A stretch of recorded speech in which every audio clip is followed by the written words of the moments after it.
ভাই আসসালামু আলাইকুম। ওয়ালাইকুম সালাম, কেমন আছেন ভাই? জি আলহামদুলিল্লাহ ভালো আছি, আপনি ভালো আছেন? আলহামদুলিল্লাহ। আহ, আমি আসলে একসময় জিয়া ভাইয়ের, একসময় না এখনো জিয়া ভাইয়ের চ্যানেলে আরো অনেক আগে থেকে 2019 বা 18 দিকে থেকে দেখতাম আর কি। তো জিয়া ভাইয়ের কিছু ভিডিওতে আসলে প্রথম আপনাকে দেখেছি আর কি। হ্যাঁ, এরপর জিয়া থেকে ভাইয়ের সঙ্গে আপনার অনেকগুলো লাইভ আমি করছি। এখন জি জিয়া ভাই তো এরপর থেকে ব্যস্ত হয়ে গেছেন, লাইভটা খুব একটু কম করেন, এই জন্য আমারও যাওয়া হয় না আর ওদিকে। জি তো হ্যাঁ। এরপর থেকে আপনার চ্যানেলগুলো, আপনার ভিডিওগুলো দেখি। হুম, তো বেশ কিছু কারণে আসলে আপনাদের আপনাদের ভিডিওগুলো ভালো লাগে, আমার কাছে অথেন্টিক মনে হয় আর কি। জি, তো আমি হচ্ছে যে আহ, আমার ব্যাকগ্রাউন্ড হচ্ছে যে অ্যাকাউন্টিং, মানে অ্যাকাউন্টিং আমি পাস কোর্স থেকে গ্রাজুয়েশন করেছি এবং অ্যাকাউন্টিং এ মাস্টার্স করেছি। জি, হচ্ছে যে আমি আইসিএম এ কোয়ালিফাইড, এটা হচ্ছে যে বাংলাদেশে আপনি হয়তো জানেন চার্টার্ড অ্যাকাউন্টেন্সি একটা ডিগ্রি আছে, আর একটা ডিগ্রি আছে কস্ট অ্যান্ড ম্যানেজমেন্ট অ্যাকাউন্টেন্সি, হুম, ওইটাকে সিএমএ বলে। তো হুম, দুইটাই প্রফেশনাল অ্যাকাউন্টিং ডিগ্রি। তো হুম, আমি সিএমএ কোয়ালিফাইড আর কি, 2019-এ কোয়ালিফাইড হয়েছি। হুম, তো আমি এখন আছি হচ্ছে যে একটা স্টেট ওন কোম্পানি, এটা হচ্ছে আপনার আইসিটি ডিভিশনের অধীনে একটা কোম্পানিতে ম্যানেজার অ্যাকাউন্টস এন্ড ফাইন্যান্স হিসেবে আছি।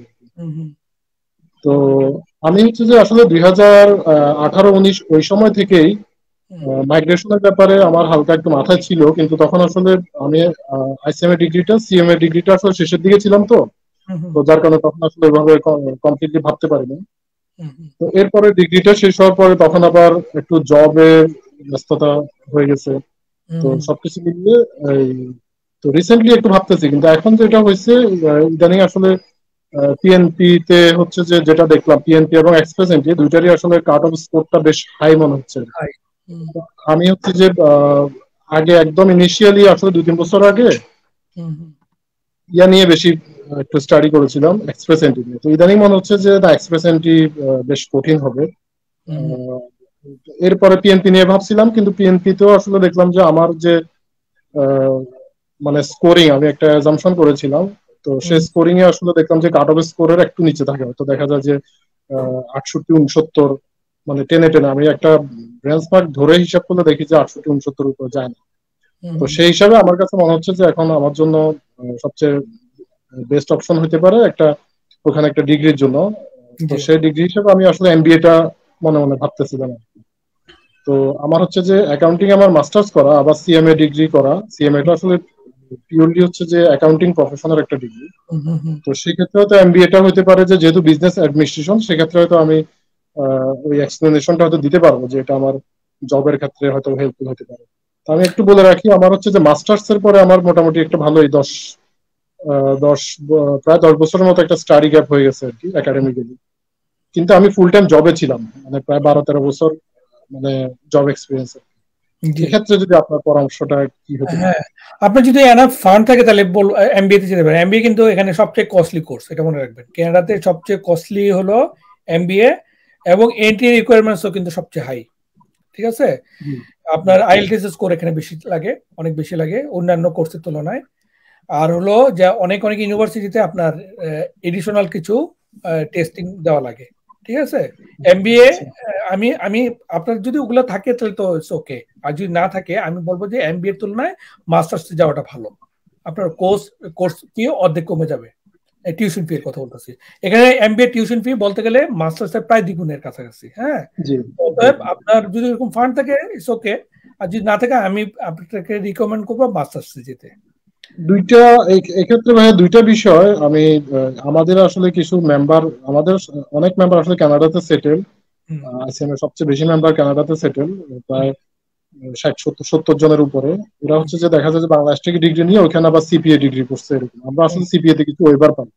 হুম, হুম। তো কিন্তু মাস্টার্স আর এমবিএ এর ক্ষেত্রে যেটা দুইটা বিষয়, একটা হচ্ছে যে ডিগ্রিটা সেল করার ক্ষেত্রে আসলে প্রথমত আমার কিন্তু অ্যাকাউন্টিং ডিগ্রি আছে, সেক্ষেত্রে আমি যদি আবার অ্যাকাউন্টিং এর মাস্টার্স করতে যাই বা ফিনান্সে মাস্টার্স করতে যাই, হুম। সেটা আসলে সেটা হচ্ছে আমি যদি মানে সেলেবলের কথা চিন্তা করি, সেক্ষেত্রে আসলে এমবিএটা বেটার হয়।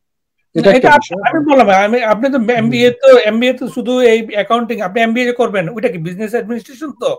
হ্যাঁ, জি, বিজনেসের উপরে তো মাস্টার্স আছে। আমার কথা হলো যে ওই টাইপের কিন্তু মাস্টার্স আছে। আমি আচ্ছা, এমবিএ ওয়ার্ডটার কোথায় ব্যাপারে আমার একটু সমস্যা আছে। আচ্ছা, আচ্ছা, একই সাবজেক্টের কিন্তু মাস্টার্সও আছে। হ্যাঁ, এমবিএটা আসলে খুব কস্ট এখানে। আর এমবিএ করলে জি আপনার মানে জব মার্কেটটাও একটু চ্যালেঞ্জিং হয়ে যায়। হ্যাঁ, এমবিএ বলতে এখানে যেটা মিন করে আপনি একটা কোম্পানির সিইও হবেন, ম্যানেজার হবেন। হ্যাঁ, এটা ওরা ওইভাবে চিন্তা করে। এমবিএ তে নরমালি ওরা মানে আমি আহ, এই, আপনি যখন এমবিএ করা থাকবে আপনাকে অনেক সময় মানে আপনার চাকরি পেতে আপনাকে একটু চ্যালেঞ্জ ফেস করতে হয় আমার দেখা মতে আর কি। আপনি যদি আচ্ছা এরকম মানে আপনার আপনি এখানে হচ্ছে কি বাংলাদেশের মতো না যে আপনি লেখাপড়া করছেন খুব পিএইচডি করে বলছেন অথচ ছোট্ট একটা জব করার জন্য অ্যাপ্লাই করতে পারতেছেন।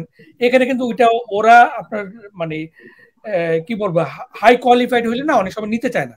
হ্যাঁ, মানে ওভার কোয়ালিফাইড যেটা বুঝতে বলে পারছি ওভার কোয়ালিফাইড ক্যান্ডিডেট ওরা ওদের ক্যান্ডিডেটের সিভিটা ওরা পিক করতে চায় না। ঠিক আছে, আমি ওই আমার এক্সপিরিয়েন্স বুঝতে থেকে পারছি বুঝতে পেরেছি না কোয়ালিফাইড হয়ে গেলে হ্যাঁ ওরা নিতে চায় না। আর এমবিএ এমবিএ মানে এমবিএ করার পরে ওরা যেটা চায় যে আপনি খুব ফ্লুয়েন্টলি ইংলিশ বলবেন, আপনার খুব মানে লিডারশিপ ক্যাপাবিলিটি হাই। কারণ এমবিএ করে যারা এখানে ঢুকে তাদেরকে ওরা দেখতে চায় হলো যে পুরো টিমটাকে ওরা লিড দিতেছে, ওরা একটা ডিপার্টমেন্টের হেড এই ধরনের দেখতে চায় আর কি।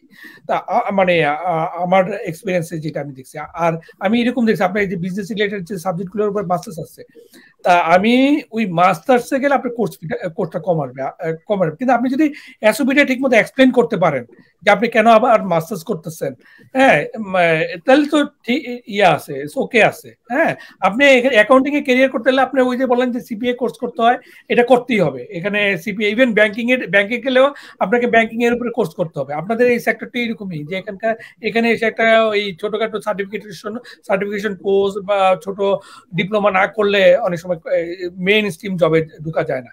হ্যাঁ, একদমই ভাই আপনি অবশ্য যে রাইট কথা পয়েন্টটাই ইয়া করছেন সেটা হচ্ছে যে অনেক ক্ষেত্রে কিছু কিছু কেসে ক্ষেত্রে শুনি আর কি, যেটা হচ্ছে যে আপনার সিমিলার ডিগ্রির জন্য এসওপিটা তখন তারা একটু ইয়া করে নেগেটিভ হিসেবে দেখে যে অ্যাকাউন্টিং একবার একটা মাস্টার্স করছে আবার কেন অ্যাকাউন্টিং এ মাস্টার্স করতে চাচ্ছে না। জি, এই জিনিসটা ওই ক্ষেত্রে হ্যাঁ, না আপনি তো অ্যাকাউন্টিং এর উপর অনেক কিছু করছেন, তাই না? অ্যাকাউন্টিং এ এখন মাস্টার্সে আপনি কিসের উপরে করবেন? মাস্টার্সে আপনার মেজরটা কি থাকবে বলেন? অ্যাকাউন্টিং অ্যাকাউন্টিং আবার অ্যাকাউন্টিং এ মাস্টার্স, না আমি সরি মাস্টার্স কথা বলি, এমবিএ যে করবেন এটার মেজরটা কি থাকবে? ওইটা ওইটা আসলে এমবিএ করতে গেলে মেজর অ্যাকাউন্টিং নিতে পারি বা ফাইন্যান্স নিতে পারি। ফাইন্যান্স নিতে আপনার মাস্টার্স কি সে করছেন? মাস্টার্স ছিল অ্যাকাউন্টিং। তো ফাইন্যান্সে নেন, আপনি এখন ফাইন্যান্সের উপর মাস্টার্স করেন, আপনি এমবিএ করবেন কেন? হ্যাঁ, আচ্ছা আপনি ফাইন্যান্সের উপরে তো মাস্টার্স করতে পারেন। আপনার মেজরটাই তো আপনাকে মেইন ধরতে হবে। হ্যাঁ, আপনি কেন এমবিএ এর মেজর আপনি ফাইন্যান্সে যাচ্ছেন? হ্যাঁ, আপনার একই কথা তো ওই মাস্টার্সের ক্ষেত্রেও আপনার প্রযোজ্য হবে। আপনি কেন ফাইন্যান্সের উপর মাস্টার্স করবেন? এসওপির মধ্যে উঠে থাকতে হবে। আপনি এমবিএ করলে আপনাকে এসওপি লিখতে হবে কেন আপনি ফাইন্যান্স মেজরওয়ালা এমবিএ করতেছেন, অথবা আপনি যদি মাস্টার্সও করেন কেন আপনি ফাইন্যান্সের উপর মাস্টার্স করতেছেন, একই ঘটনা। হ্যাঁ, আপনাকে তো আচ্ছা ব্যাখ্যা করতে হবে। আমি আপনার কস্টিং এর কথা চিন্তা করে আমি এমবিএ কেন করবেন না সেটা আমি বলতেছি আর কি। হ্যাঁ, আপনার যদি ওই ধরনের যোগ্যতা থাকে, হাই জি আইএলটিএস স্কোর করে আপনি দেখবেন এমবিএ এর যে ইয়াটা entry seven qualification seven seven plus থেকে হয় জি জি থাকে, আপনার যদি ওইরকম আইএলটিএস স্কোর থাকে যান, অসুবিধা নেই। আপনি দেখেন কোর্স ফি মাস্টার্স থেকে আপনার ওইটার ফি থাকবে অনেক বেশি, টিউশন ফি। আপনার যদি ওইটা থাকে যান, আমার কোনো ইয়া নাই। আমি আপনাকে বলতেছি যে যদি আপনার ফিনান্সিয়ালি আপনার সলভেন্ট না থাকে তাহলে আপনাকে অল্টারনেট ওয়েটা আপনাকে জানাইছি। বুঝতে পেরেছি। কিছু কিছু কিছু ইউনিভার্সিটি যেমন হচ্ছে যে সম্ভবত হচ্ছে যে নিউ ফাউন্ডল্যান্ডের যে ইউনিভার্সিটিটা আমার মেমোরিয়াল ইউনিভার্সিটি সম্ভবত মেমোরিয়াল এরকম মেমোরিয়াল ইউনিভার্সিটি খুব পপুলার একটা ইউনিভার্সিটি। হ্যাঁ, আপনি যে ওখানে অফার লেটার পাবেন এমন কোনো নিশ্চয়তা নেই। যেখানে আপনার সস্তা বেশি, হ্যাঁ, সেখানে চাহিদা তো বেশি। হ্যাঁ, আপনার ওখানে ওইটার ইউনিভার্সিটি টিউশন ফি অনেক লো। তো সবাই তো চাই যে ওখানে ভর্তি হতে, যে আমি ওখানে ভর্তি হলে আমার অনেক খরচ কম পড়বে। যাদের এই ফান্ড নিয়ে সমস্যা তারা তো সবাই ওখানে চায়। সবার কিন্তু দেখবেন যাদের ফান্ডিং এর সমস্যা আছে তাদের ফার্স্ট প্রায়োরিটি কিন্তু আপনার থাকে মেমোরিয়াল ইউনিভার্সিটি। তাই একটা ইউনিভার্সিটিতে যখন অনেকগুলা এরকম অ্যাপ্লিকেশন পড়বে তারা তো চুজি হয়ে পড়ে, তাই না? তখন আপনার হয় কি অফার লেটার পেতে আপনার চ্যালেঞ্জ ফেস করতে হবে। আমার মানে দেখা মতে যেটা মেমোরিয়াল ইউনিভার্সিটি এই ইন্ডিয়া এবং বাংলাদেশিদের কাছে খুব পপুলার একটা ইউনিভার্সিটি। সবাই ওখানে এডমিশন হতে চায় কারণ ওখানে টিউশন ফি অনেক কম। দেখা গেছে যে আপনি অনেকে ওই টিউশন ফিটা আপনার পার্ট টাইম জব করেও তুলে ফেলতে পারে, এত কম থাকে। তার ফলে সবাই তো চিন্তা করে যে আমি কম যেন বাংলাদেশ থেকে বা ইন্ডিয়া থেকে যেন আমি আমার ইয়া আনতে হয়, ফান্ড আনতে হয়, আমি যেন নিজেটা নিজে করতে পারি। সো এই জন্য সবার ফার্স্ট টার্গেট থাকে হলো মেমোরিয়াল ইউনিভার্সিটি।